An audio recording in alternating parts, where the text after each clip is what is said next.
Mesdames et messieurs, bonjour et bienvenue à La Justice entre nous. Mon nom est Serge Hébert. Cette semaine, on poursuit, malheureusement pour la dernière émission, avec Maître Chantal Payet. On parle des conjoints de fait, des conjoints mariés et un peu de tout ce qui englobe cette relation-là.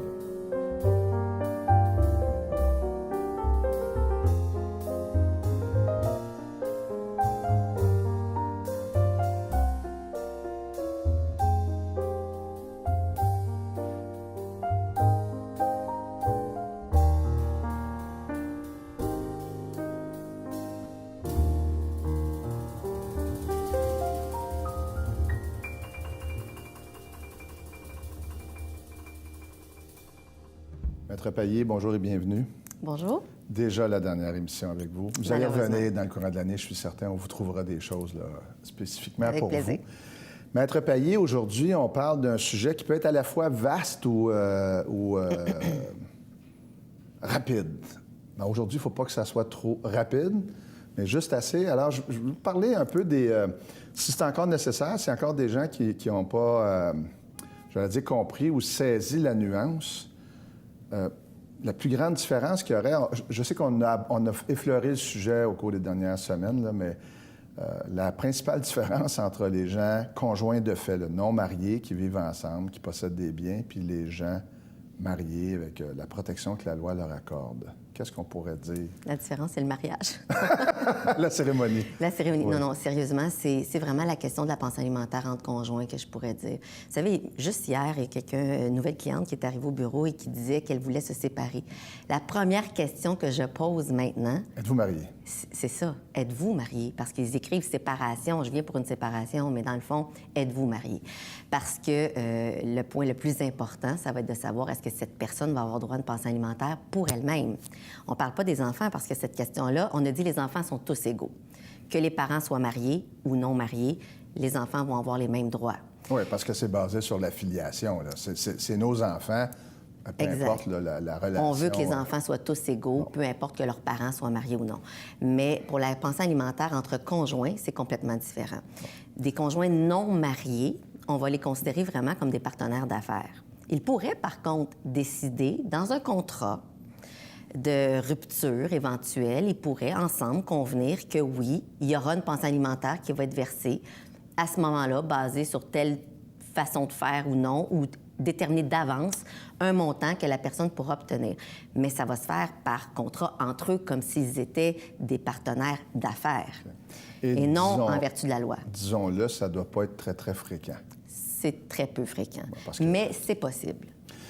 Et justement, si la pension, imaginons qu'il y a quelqu'un qui va hésiter à un moment donné à signer, là, puis là, je ne suis pas sexiste, c'est pas l'homme qui gagne plus cher que la femme. D'ailleurs, en droit, maintenant, quand je vais au palais de justice, je m'aperçois que c'est bientôt moi qui va me plaindre d'être en minorité. Non, on est en minorité, les hommes, c'est clair. Donc, encore plus en droit de la famille.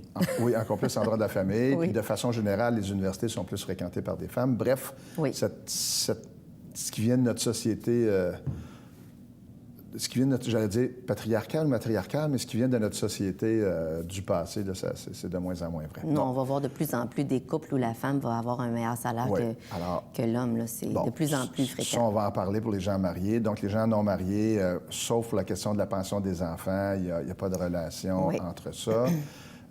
Mais par contre, on peut décider, justement, il y a une maison, il y a des meubles, il y a des voitures. Qu'est-ce qu'on peut dire? Un conseil rapide à donner aux gens, c'est... Bien, assurez-vous de vous protéger. Si vous avez effectivement acheté une voiture à deux, assurez-vous que les deux noms sont sur la voiture. Hein? C'est le principe de base. Assurez-vous qu'on puisse retracer les paiements que vous avez faits pour le véhicule, qu'on s'assure que vous puissiez démontrer que, vous avez soit payé ou soit vous en êtes le propriétaire pour pouvoir aller réclamer la portion qui vous est due.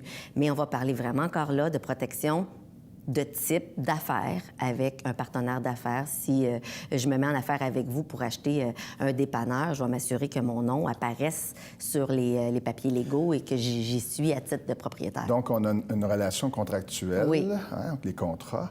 Justement, la voiture, ça me fait penser, je m'excuse, je vais me permettre un conseil. Si vous achetez une voiture, c'est pas l'immatriculation qui fait la propriété, c'est le contrat d'achat. Alors, si j'ai acheté une voiture avec m'être payé et c'est mon nom qui est sur le contrat de vente, il y a des chances que je puisse dire, c'est par gentillesse que j'avais laissé mon nom sur l'immatriculation, mais c'est ma voiture. Alors, ce qu'on veut éviter, c'est se retrouver à court. Là. Mais la même chose pour l'achat des meubles. Hein? Oui, Ils vont se rendre chez Bro et Martineau parce que monsieur a payé avec sa carte de crédit. Il va dire, bien, c'est à moi, mais madame était là. Bon, elle a quand même peut-être payé et elle donné sa part autrement. Mais il faut quand même, pour éviter tout ça, il faut s'assurer que notre nom est sur les documents. Donc, si on achète, on est chez Bro et Martineau. Moi, je dis Bro et Martineau, ça pourrait être une maison ici, ça pourrait être n'importe où. On veut s'assurer que notre nom apparaisse sur les factures pour se protéger. Donc ce qui est différent quand on est marié. Oui, c'est ça, on va l'aborder, là. Les gens doivent prendre le temps. J'achète des électroménagers, ça coûte 4 000 C'est au nom de Serge, parfait, c'est au nom de Serge, les factures sont au nom de Serge, merci. Puis on pourra toujours dire, si vous réclamez la moitié des choses, Chantal, elle a payé d'autres choses, mais pas ceux-là. Puis là, vous allez avoir vos factures. À la limite, ce que je dis souvent, c'est trop fort, casse pas. Exact. Faisons-nous un papier maison, un petit papier sur le coin d'une table, ça fonctionne. Hein? Contrairement à ce que les gens pensent, il faudrait que j'aille voir un notaire pour écrire. Non, pas du tout. On peut vraiment écrire sur le coin d'une table les électroménagers que nous avons achetés à telle date, tel endroit, sont la propriété de Serge et de Chantal. Donc, ça nous protège. Aussi simple que ça. Puis, comme juriste, on va dire aux gens, bien là, si vous voulez faire un procès pour ça, j'espère que vous avez un bon budget, puis que ça ne vous fait rien de payer le poêle puis le frigidaire en honoraire, parce que c'est ce qui risque d'arriver. Mais le plus souvent, ça va être pour les maisons. Hein? Ça va être ça, le point qui va être le nœud, dans le fond, de la chicane entre deux conjoints de fait. Ça va être la question souvent de la résidence. Et là, je pense qu'on peut dire aux gens, vous n'avez pas d'excuses, parce que là, vous avez fait affaire avec... c'est peut-être un notaire. Pas gentil, là, mais c'est ça la réalité. Faites affaire avec un juriste, faites affaire avec un notaire. Ils doivent poser des questions. Puis c'est pour ça que je dis pas d'excuses. Arrivez-nous pas dans le bureau en nous disant « Ouais, mais c'était Chantal, c'est son nom, à elle qui est dessus, mais moi, je suis copropriétaire, on l'avait convenu. » Ça ne fera pas un long procès. Mais ce que je vois souvent qui est très triste, c'est des cas dans les conjoints de fait où la maison, par exemple, le bien qui prend de la valeur va être au nom de un. Et dans l'entente entre conjoints, un des deux va payer les comptes courants. Va payer Vidéotron, va payer Vidéotron câble, le Bell, le téléphone, tout ça. Mais lui, il ne se constitue pas de patrimoine pendant ce temps-là, mais pourtant, il paye le même montant d'argent par mois que celui qui est propriétaire de la maison, puis que lui va payer pour un bien qui va lui revenir à la fin.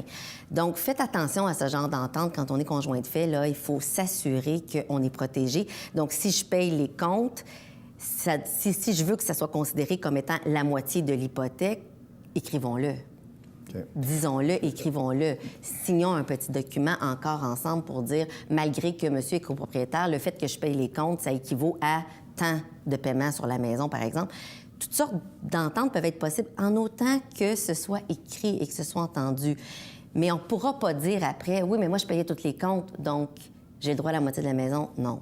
Faut s'être entendu, que ce soit clair. Alors, on peut dire aux téléspectateurs, téléspectatrices qui nous écoutent, là, vous l'avez, la consultation, mais je pense qu'on peut dire aux gens, n'hésitez pas, allez consulter. C'est de l'information. Allez voir un avocat, ça ne signifie pas litige. Là. De moins en moins aujourd'hui. Oui, et je dis toujours, pourquoi attendre quand on a un problème? Exactement. Allons voir un juriste, quelqu'un avant. On est conjoints de fait, nous, on arrive dans la vie ensemble. Est-ce qu'on veut savoir, on veut connaître nos droits? Qu'est-ce qui nous empêche d'aller consulter? Une consultation, c'est assez pour obtenir l'information dont on a besoin pour être protégé en cas de rupture. Ouais, donc, 150 bien investi. Bien investi. Par rapport à ce que ça coûte. On ne fait pas de corporatisme, là, mais c'est parce que les gens viennent nous voir après. Puis après, il est trop tard. Il est souvent trop tard, exactement. Alors, bon, ça, c'est réglé. Donc, les conjoints de fait, on est deux partenaires d'affaires. Si je suis parti en affaires avec quelqu'un, puis j'ai pas...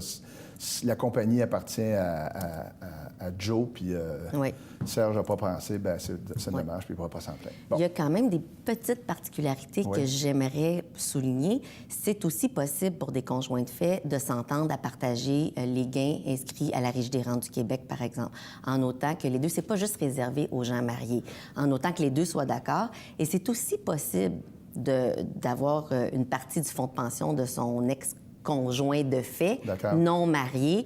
certains régimes de retraite qui s'y prêtent, pas tous, on n'embarquera pas dans ça, c'est certain aujourd'hui, mais quand même, il y a certains régimes de retraite qui s'y prêtent et on peut s'entendre comme conjoint de fait pour partager les gains qu'on a eus dans notre régime de retraite, même à titre de conjoint de fait. Au minimum, un conseil pour les gens, c'est de dire, vous pouvez toujours vérifier auprès de votre si régime vous êtes de éligible. pension. Oui, exactement. Bon. Mais il faut quand même que le participant soit d'accord. Là, on n'est pas dans un cas de loi. Il faut que l'autre participant soit d'accord. Oui, on s'entend là.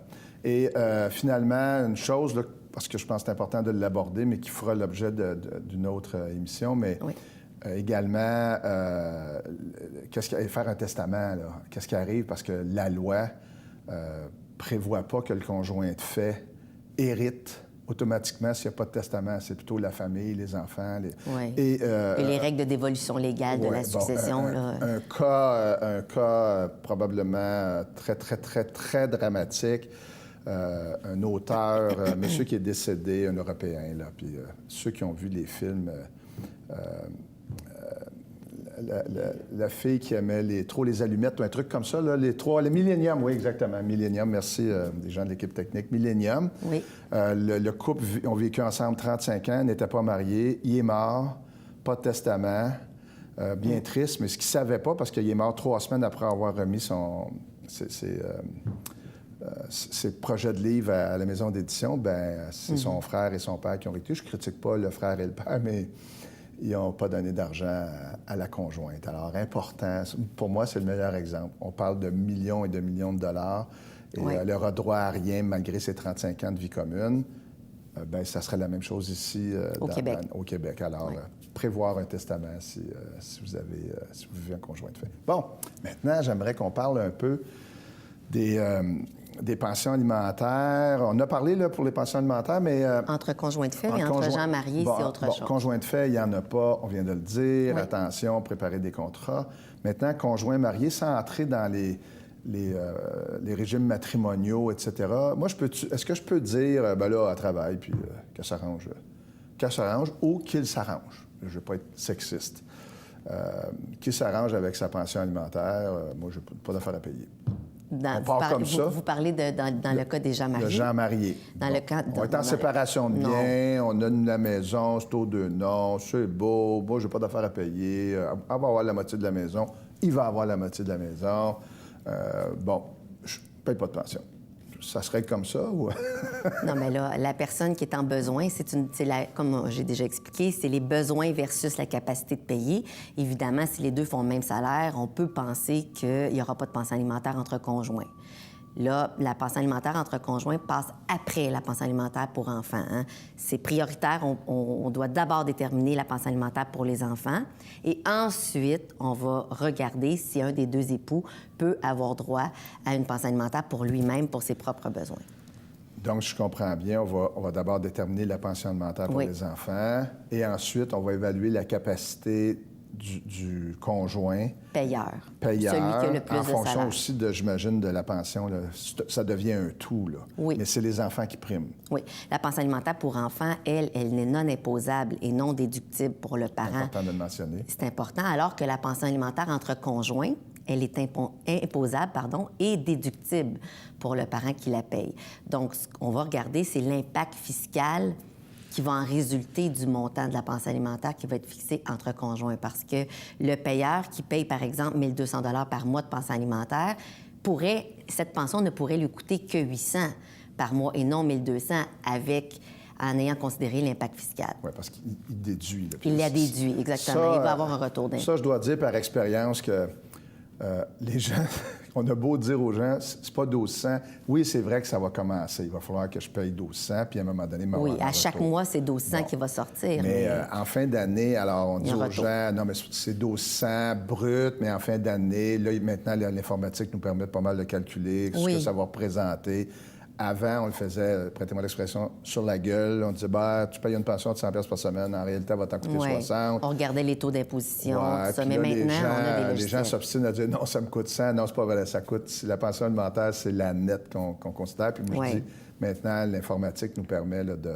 On a des logiciels pour ça, les familialistes, des logiciels qui nous permettent de calculer le montant de la pension alimentaire nette qui va être payable ou reçu, parce que ce ne sera pas le même taux d'imposition pour la personne qui la reçoit aussi.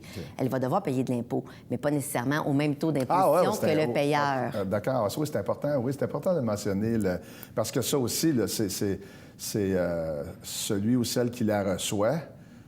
Il ne faut pas qu'ils disent « Yes, j'ai 1200 de budget par mois ». Non, il faut qu'ils calculent, il faut qu'ils prévoient le montant de l'impôt qu'il va devoir payer à la famille. Et ça, les logiciels devraient nous aider, mais ça aussi, c'est difficile pour les gens. Et là, il fut une époque où les conjoints s'organisaient tout seuls si l'autre ne payait pas, aller avoir un avocat. Il y a eu, dans les années 80, la perception de pension alimentaire. Il y avait dans les palais de justice, peut-être que vous êtes trop jeune. Trop jeune. Moi non plus, je n'ai pas connu ça, là.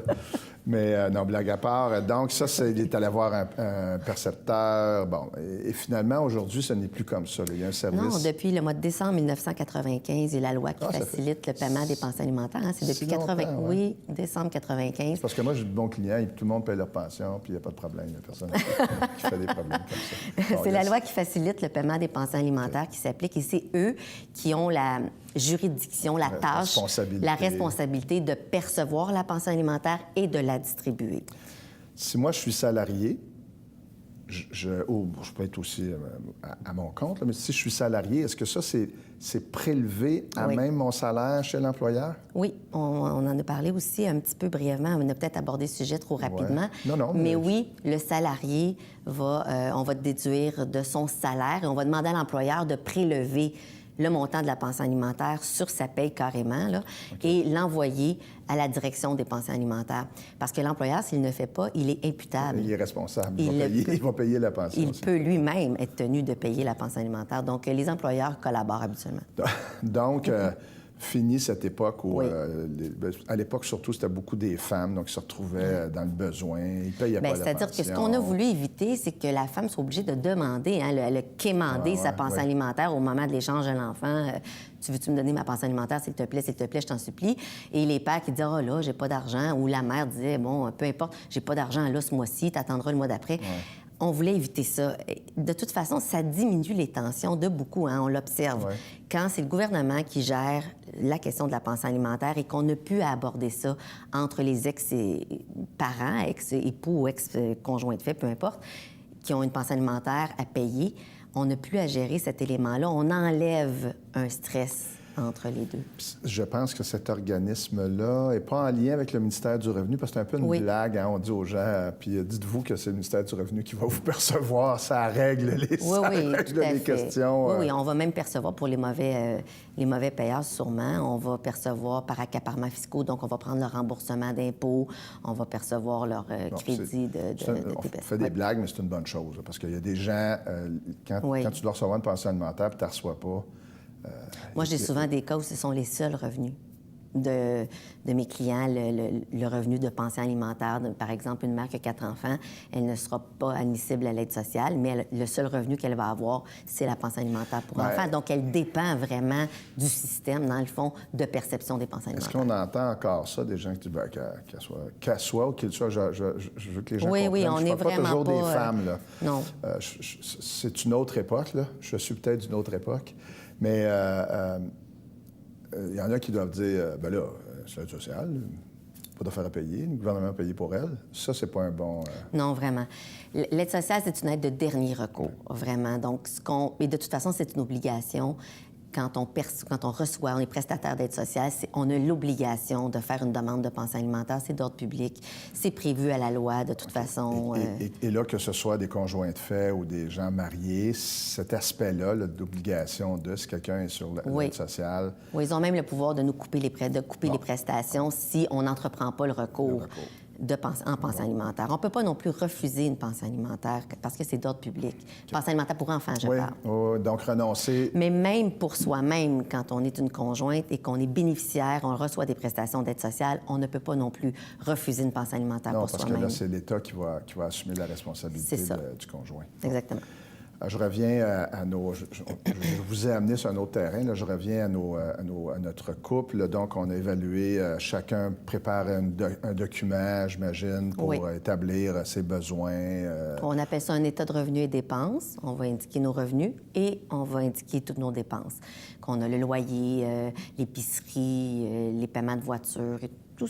C'est vraiment bien détaillé là, au niveau des dépenses. Et chaque époux ou uni civilement, doit remplir ce document pour établir la capacité de payer de un versus les besoins de l'autre. Oui, puis j'ai un souvenir d'un juge que j'aimais bien quand il disait ça aux gens. Il disait aux gens, vous savez, quand vous êtes en couple, c'est comme si vous aviez une ampoule qui éclairait toute la famille. Et là, maintenant, on se sépare. Il faut trouver la manière de diviser les ampoules pour que tout le monde soit bien éclairé. C'est une petite image qui était bon. Certains n'acceptent pas ou trouvent toujours que le montant est trop élevé de pension, puis peut-être celui qui reçoit ou celle qui reçoit dit c'est jamais assez, là, mais enfin, on fait ce qu'on peut avec tous les outils qu'on a aujourd'hui à notre disposition, contrairement au début de notre pratique, où, comme je dis, ça se plaidait pas mal sur la gueule, puis c'était difficile de dire aux gens ça va être ça ou ça. Aujourd'hui, c'est parce qu'on n'avait pas tous les outils pour les mesures. Ceci dit, il y a beaucoup de critères qu'on va prendre en considération et on va quand même exiger de la personne qui reçoit la pension alimentaire de faire le nécessaire pour atteindre une autonomie financière quand même. La personne ne peut pas juste rester chez elle, recevoir la pension alimentaire, manger des chips et regarder la télévision. Là. Elle doit quand même faire des efforts. Et ça peut être questionné à un moment donné là, par le payeur. Il peut dire, bien là, moi, ça fait déjà 5 ans que je paye. La personne envers qui je paye une pension alimentaire ne fait aucun effort pour atteindre son autonomie financière. On va questionner ça. La personne a des comptes à rendre quand même. Bon. Et ça, justement, est-ce qu'on va considérer également la durée du mariage? Parce que je présume qu'une personne de 50 ans qui est restée à la maison... Son niveau de scolarité, son degré d'autonomie... Son expérience de travail. Son expérience de travail. Évidemment, si cette personne n'a jamais travaillé, puis elle se retrouve à 50 ans, on va exiger beaucoup moins d'elle que la personne qui a travaillé pendant 15 ans et pour une raison autre. On va regarder aussi son état de santé. S'il ne peut plus travailler pour toutes sortes de motifs, ça va être des choses qu'on va prendre en considération. Donc, on pourrait aussi conseiller aux gens... En fait, on le conseille, mais il y en a peu qui nous écoutent, c'est d'avoir son petit dossier pension ou séparation, sans devenir fou, mais de noter, j'ai fait des demandes d'emploi, je fais des demandes d'emploi, malheureusement. Puis là, je présume que le tribunal va aussi évaluer la crédibilité de la personne. C'est certain. Si j'arrive puis je dis, ouais, ben, je vais en faire une 50aine par mois, moi, de demande. Où ça? Ben, un peu partout, dans les restaurants du coin. Pas besoin que vous soyez juge pour dire ouais, ben, il ne force pas tellement. Là. Oui. Donc, on va dire aux gens, documentez donc, sans, comme je dis, on ne viendra pas fou avec ça, là, mais documentez vos affaires pour être capable de dire je cherche, mais j'en trouve pas. On me répond toujours. Manque d'expérience ou bon, évidemment. Puis j'ai déjà entendu, moi, monsieur dire à ma cliente, dire à la cour, ben, il va travailler chez Walmart et en cherche du monde. Je pense que c'était pas une bonne idée. Ça n'a pas été bien reçu. Non. Mais à cause du niveau social, etc., là, si tu es dans un couple là, où l'argent coule à flot socialement, puis là, on ne peut peut-être pas te demander. Le niveau de vie va être pris en considération. Ça, hein? La disparité des revenus, évidemment, si un des deux gagne 150 000 et l'autre personne 10 000 par année, on n'a pas besoin de réfléchir longtemps pour savoir qu'une des deux personnes est en besoin, a besoin d'aide de son ex-conjoint. Oui, un cas qui avait été beaucoup médiatisé, c'est le cas de Lola. Je ne me souviens plus du nom. Là, tout le monde... Éric. Oui, Éric et Lola. On ne fera pas d'acrobatie pour ne pas dévoiler le nom du monsieur, là, mais c'était à coups de millions.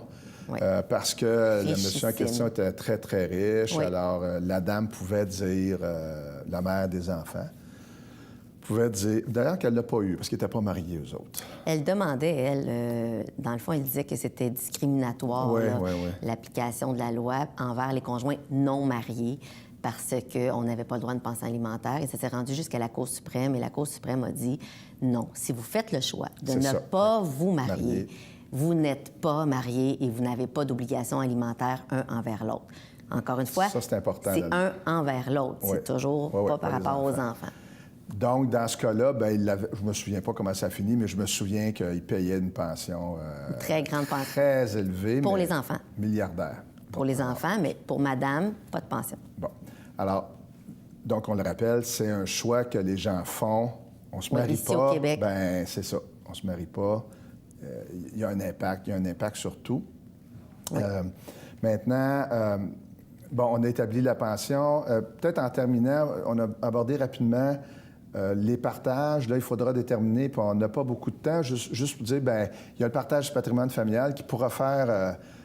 on vous invitera, si vous êtes intéressé, de nous parler des régimes matrimoniaux puis du partage du patrimoine familial. Mais en gros, en quelques mots, le partage du patrimoine familial... Bien, il y a les biens, il faut se poser la question sur les biens inclus, mais la chose qu'on doit regarder, c'est qu'on va faire d'abord le partage du patrimoine familial et ensuite, on va regarder le régime matrimonial. D'accord. Le régime matrimonial en vigueur ici au Québec, légal en vigueur, donc si on se marie sans contrat notarié, sans contrat de mariage, c'est le régime de la société d'acquit. Donc, tous les mariages après le 1er juillet 1970 sont régis...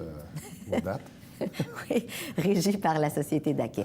Donc, mais si rapidement, on va d'abord régler la question du patrimoine familial, qui sont les voitures utilisées par la famille. Et ça, c'est le critère, hein, utilisé par la famille. Oui, utilisées par la famille. Il y a la résidence, évidemment, familiale et les résidences secondaires, tant qu'elles sont utilisées par la famille, pour les besoins de la famille, toujours. Il y a les meublants et effets mobiliers, là, tout ce qui orne la résidence familiale. On a également les REER et les régimes de retraite. Les voitures aussi. Les voitures, vous l'avez mentionné, c'est important. Mais dont l'un ou l'autre est propriétaire. Là, à ce moment-là, dans un mariage, c'est pas nécessaire que les deux soient propriétaires. Il faut juste qu'il y en ait un des deux.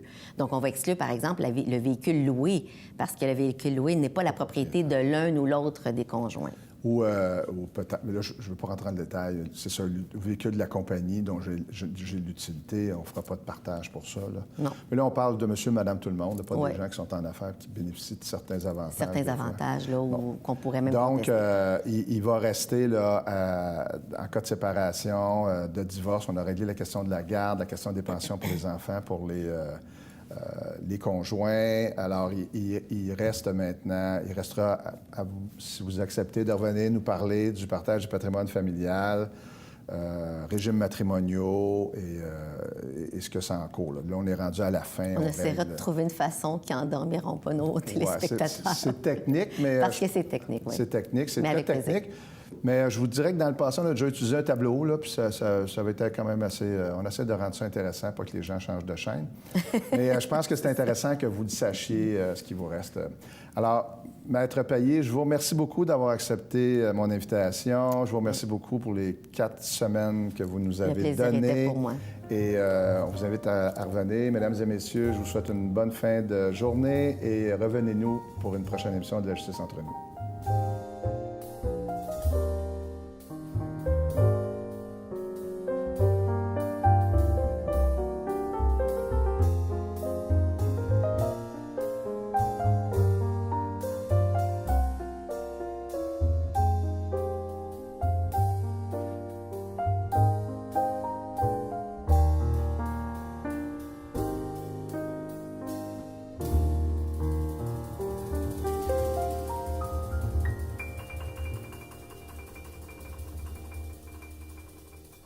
Télévision du Haut-Richelieu.